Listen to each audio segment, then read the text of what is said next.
I am Rob Burrell, and I am a recording engineer, producer. I spend most of my time mixing. I've been engineering for about 28 years and been essentially mixing exclusively for the last 17 or so. All the hidden stuck emotions, the undercurrent of an ocean, not gonna let it all pull me down. For the bulk of my career, in fact, starting before I was even doing this full-time, Focusrite has been a sound that I loved. In fact, the studio we're at right now, they have some of the original ISA 110 preamps that were originally commissioned to be made.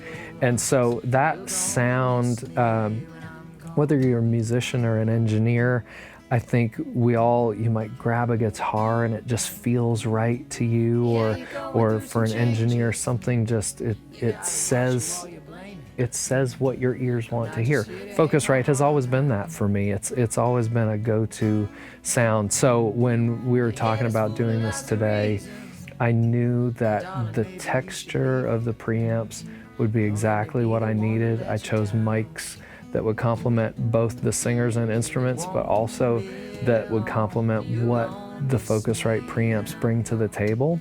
And so that was my thought process behind those choices. Today's setup was a Focusrite 428 Mark II with a Dante card, which was connected to a Cisco switch.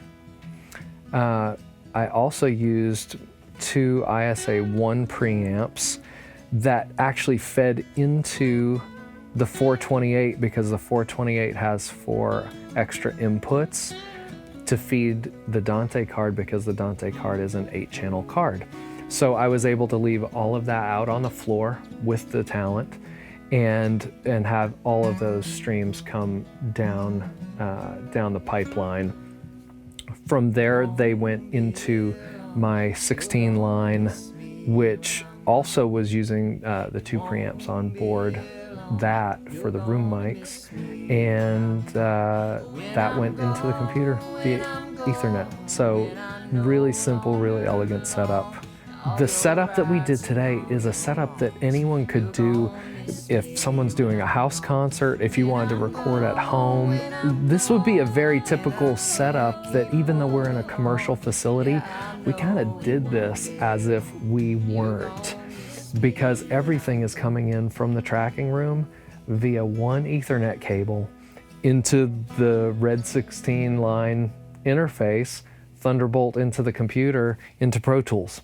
It's so simple, and for something that needs to be mobile, oftentimes you need fewer variables to have reliability. This eliminates a lot of potential for what if this cable goes bad, what if that cable goes bad. Also, speed and time are usually of the essence. And so for this, not having to run all kinds of cables, regardless of whether you have to troubleshoot them or not, it just is so fast to get up and running. It's very quick.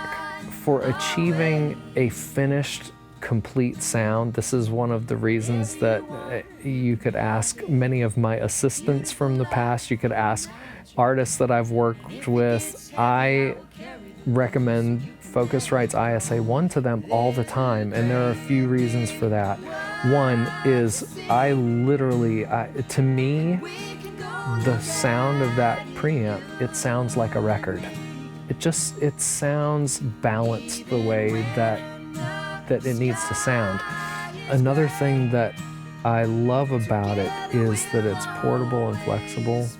And so I can take it anywhere, and I do. I take mine everywhere I go. I never know when I'm gonna, throw it out on the floor as a bass amplifier or use a couple of them to put keyboards through.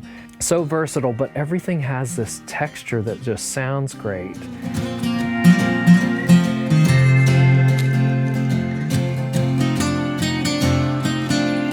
There's a great big world to see.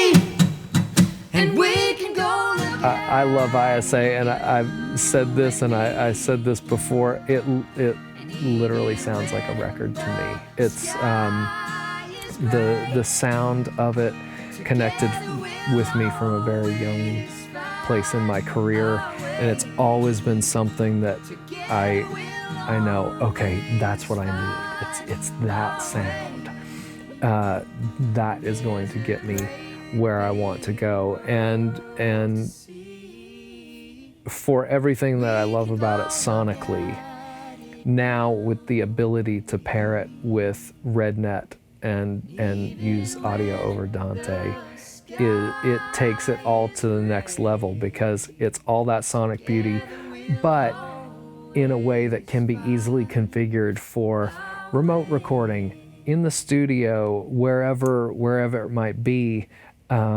It's now added technical flexibility to the sonic excellence that it's always been known for.